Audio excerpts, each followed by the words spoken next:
여러분 암시라는 말 들어보셨을 텐데요. 암시란 다른 이로부터 다른 이에게로 옮겨진 생각입니다. 생활 속에서 일반적인 암시는 예를 들어서 엄마 손은 약손이다 이렇게 하면 정말 배가 안 아파졌고 난 점심만 먹으면 졸리더라 이렇게 말하면 정말 오후에 졸리고 그렇죠. 우리 인간은 항상 서로의 생각을 이야기합니다. 그러면서 생각을 서로 주거니 받거니 하고 있죠.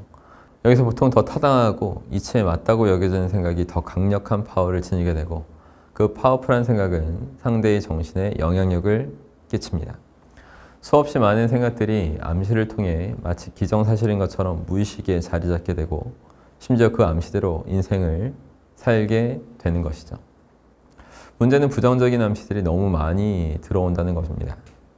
성공은 아무나 하냐? 돈 버는 게 얼마나 아쉽는데 이번 생은 글렀어. 이런 말들이 수시로 들려올 거예요. 부정암시들은 처음부터 우리가 하진 않았을 텐데 주변에서 하도 얘기하니까 그게 내 무의식에 완전히 쌓이고 쌓여서 어느덧 내 생각인 것처럼 말하고 있는 겁니다. 우리 주변에 얼마나 검증되지 않은 부정암시들이 많은지 한번 예를 들어볼까요? 이런 말을 주변에서 많이 들어보셨을 거예요. 세계적인 천재들도 한국에서 태어났다면 성공하지 못했을 것이다. 이런 말들. 아인슈타인이라면 수학과 과학밖에 못해서 다른 과목 낙제해서 좋은 대학 못 갔을 거고 워렌 버핏은 코스피에 투자했다가 완전 실패했을 거다. 스티브 잡스는 핸드폰 가게에서 일하다가 최소년 임대료 감당 못해서 한국에선 망하고 파산했을 것이다. 이런 말들이죠. 다 모두 부정암시입니다. 이게 말이 안 되는 게 지금 시대의 대한민국 탓을 하고 나라 탓하는 것은 정말 어리석은 변명이고 자기 합리화죠. 지금 이 나라는 세계에서 그래도 10위 안에 드는 경제력과 발전을 이룬 나라인데 이 나라에서 태어났기 때문에 우리는 모두 성공 못한다고 이런 어이없는 암시를 하고 있는 사람도 있습니다. 우리나라가 경제만 커졌지 살기 어려운 나라인 걸까요? 단적으로 커피 소비량을 보면요. 커피는 의식주와 상관없이 어느 정도 여유가 있어야 소비할 수 있는 기호식품에 해당하죠. 전 세계에서 1인당 소비량이 가장 높은 나라가 어딜까요? 바로 대한민국입니다. 이렇게 먹고 살기 풍족한 나라니까 기호품도 전 세계에서 가장 많이 소비하고 있는 거예요. 이런 풍족한 나라에서 소위 헬조선이라는 말을 매스컴에서조차도 자주 씁니다. 이런 나라에서 태어나서 내가 성공 못했다는 잘못된 부정암시가 사실 넘쳐나고 있다는 거죠. 하나 더 예를 들면 전체 임금 근로자 중에 52%가 정규직이고 48%는 비정규직자다. 대학을 졸업하면 둘 중 한 명은 비정규직자가 되는 우울한 현실이 기다리고 있다. 이런 얘기를 하죠. 근데 대기업 회장이나 임원들 모두 비정규직자고 말단 직원들이 정규직입니다. 저 역시 평생 비정규직자로 살고 있는데 그래도 20대부터 억대 소득하고 월 억대로 버는 심리 전문가로 경제적 자유를 얻은 사람이고 근데 제 직원들은 이제 모두 정규직이죠. 이렇게 세상을 사는데 중요한 법칙과 진리는 따로 있는데 정규직, 비정규직으로 나눠놓고 비정규직자가 되면 소위 실패라고 단정 짓는 것이 얼마나 정말 무시무시한 부정암시인지 좀 아셔야 됩니다. 제일 중요한 거는 정규직, 비정규직을 떠나서 얼마나 자신이 하는 일에 남다른 결과물을 낼 수 있느냐 이런 것이 중요하지 어떤 정규직, 비정규직 단순한 그런 논리로 나누시면 안 됩니다. 또한 가장 강력한 암시 중 하나는 3세에서 6세 사이의 아이들에게 부모가 주는 암시일 거예요.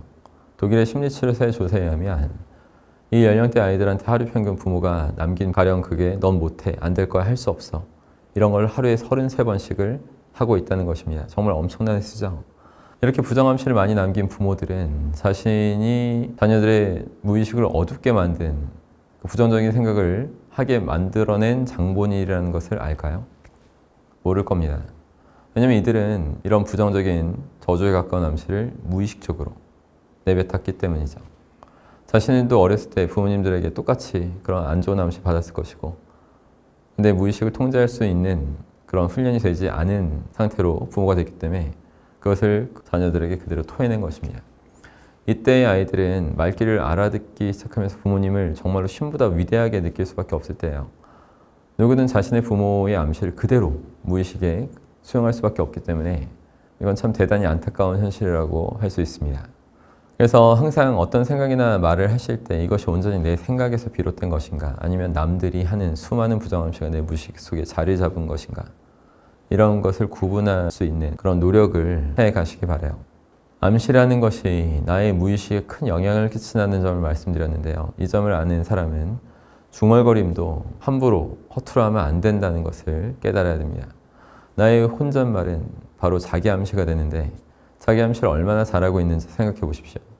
일이 잘 안 풀린다는 이유로 짜증나, 미치겠네, 죽겠네, 이런 말을 우리가 얼마나 아무렇지 않게 내뱉는지 돌아봐야 한다는 뜻입니다.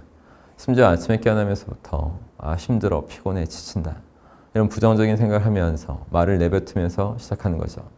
평소의 삶에 도움이 되고 의미 있는 긍정적 자기 암시가 습관화되어 있지 않으면 원하지 않는 상황과 마주했을 때 부정적인 자기 암시로 가득 채워질 수밖에 없게 됩니다. 이렇게 우리 무의식에는 이미 많은 부정 암시가 들어와 있는데요. 이런 부정적 암시를 없애고 긍정적 자기 암시를 할 수 있는 효과적인 방법을 하나 말씀드리겠습니다. 에밀 쿠에라는 프랑스의 약사가 있었죠. 그는 심리학자 프로이드와 동시대에 살았던 사람입니다. 그는 환자들을 살피던 중에 플라시보 이펙트를 발견하게 됐어요. 비타민제를 새로 나온 좋은 신약이라고 환자한테 주었더니 너무 효과가 좋다고, 증상이 너무 개선됐다고 또 달라고 하는 거죠. 이런 현상을 통해서 그는 몸과 마음이 연결되어 있음을 깨달았고, 이를 더욱 발전시켜서 자신만의 암시요법을 창안하고 환자들에게 임상실험을 통해서 과학적인 효과를 입증했습니다. 그 방법은 너무 간단해요. 나는 날마다 모든 면에서 점점 더 나아지고 있다. 이 문장을 아침 저녁으로 20번씩 외치면 됩니다. 아침에 일어나자마자 그리고 잠들기 직전에 하는 그 이유는 몸이 나른하게 이완되고 좀 무의식 활성화되어서 암시 효과를 극대화하기 위해서 하라는 것입니다. 이렇게 에밀 쿠에의 이 유명한 문구는 이미 많은 사람들이 효력을 검증한 것이니까 이왕 할 때는 또 검증된 걸로 하는 것이 마음이 편하겠죠. 이렇게 자기 암시를 해야 하는 또 한 가지 과학적인 이유는 인간의 두뇌 특징 때문이에요. 미 항공우주연구소 나사에서 우주인들한테 위아래 이미지가 거꾸로 맺히게 되는 특수 안경을 제작해서 끼게 했습니다. 위아래가 거꾸로 보이는 안경이니까 끼고 있으면 엄청나게 답답하고 고문같이 느껴졌겠죠. 모두가 어지럼증을 호소하고 괴로워했습니다. 하지만 그 안경은 절대로 중간에 만지거나 빼지 못하게 했어요. 잠잘 때도 끼게 만든 겁니다. 그런 상황을 27일 정도 했더니 나 똑바로 보여요 하는 사람이 나온 거예요. 시간이 하루하루 지날수록 똑바로 보이는 사람이 점점 늘더니 40일가량 됐을 때 모든 실험 참가자들이 특수안경을 낀 채로 다 똑바로 볼 수 있게 됐죠. 인간의 두뇌가 정말 대단하지 않습니까? 눈의 상이 거꾸로 맺혀지는 걸 두뇌가 다시 환원시켜서 제대로 들어올 수 있도록 새로운 처리 능력을 개발해낸 거예요. 근데 이런 대단한 능력이 그냥 나왔을까요? 실험 상태에서는 고통스러운 상황이 장기간 계속 지속됐기 때문에 이것이 가능했던 겁니다. 계속 빼도 박도 못하게 쭉 이어지게 되니까 힘든 상황에서 두뇌가 그걸 이겨내기 위해서 새로운 능력을 개발해낸 거죠. 영웅은 난세에 탄한다는 말이 있죠. 전쟁과 재난 같은 극한의 힘든 상황이 반복되면 영웅은 포기하지 않고 그 상황을 타개하고 싶고 해결하려는 노력을 계속 하다 보니까 그런 뛰어난 능력과 에너지를 만들어낼 수 있었던 것입니다. 여러분, 우리가 난세에 살고 있나요? 아니죠. 사실 너무나 편한 세상에 살고 있습니다. 그렇다면 극한의 상황, 빼도 박도 못하는 상황에 있는 것처럼 고통 속에서 계속 감내하시면서 노력을 하셔야지만 여러분의 두뇌도 평성대에서도 대단한 능력을 얻을 수 있게 되는 것입니다. 그러니까 하루도 빠짐없이 또 아침 저녁으로 강력하게 자기 암시를 해보세요. 나는 날마다 모든 면에서 점점 더 나아지고 있다. 자기 암시는 하루 이틀 했다고 되는 것이 아니라 최소한 한 달 정도 꾸준히 했을 때 변화가 나타납니다. 새로운 습관을 만들려면 최소 3주 정도 해야지 두뇌가 받아들인다고 하잖아요. 지금부터 곧장 실천해야 의미가 있을 거예요. 그냥 매일 무조건 해야 두뇌가 받아들인다는 것을 명심하시고 매일매일 해버리면 힘들지 않게 됩니다. 어떤 날은 이래서 못하고 어떤 날은 저래서 못하고 그렇게 간헐적으로 하다 보면 계속해서 힘들다는 얘기를 할 수밖에 없게 돼요. 두뇌가 그것을 완전히 습관으로 받아들이지 못했기 때문입니다. 못하게 여러분이 만드신 거예요. 그러니까 매일매일 꾸준히 하십시오. 마지막으로 한 가지 더 말씀을 드려볼게요.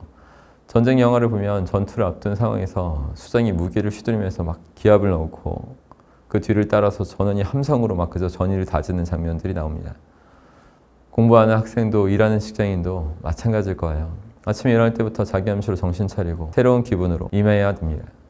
힘이 빠지거나 간간히 졸음이 올 때도 기합을 지르면서라도 힘을 스스로 내셔야 돼요. 운동선수들이 중요한 순간에 기합을 넣는 그 모습을 자주 볼 수 있는데 절대로 쓸데없는 행동이 아닌 거죠. 다 이유가 있습니다. 일반인들한테도 유용하게 작동할 거니까 나는 날마다 모든 면에서 점점 더 나아지고 있다. 이렇게 크게 외치고 전의를 불태우면서 기합을 단단히 넣어보시기 바랍니다. 자기 암시의 효과가 얼마나 큰지 체험해보지 않은 사람들은 평생 알 수 없을 것이에요. 많은 검증이 된 진리를 알려줘도 적용해보지 않고 그렇다고 다른 대안도 찾지 못하면서 불평 속에서 삶을 마감하는 사람도 있습니다. 우리를 둘러싼 부정암시 속에서 나를 빼도 박도 못하게 강하게 무장시킬 수 있는 자기 암시를 반드시 해보시기 바랍니다.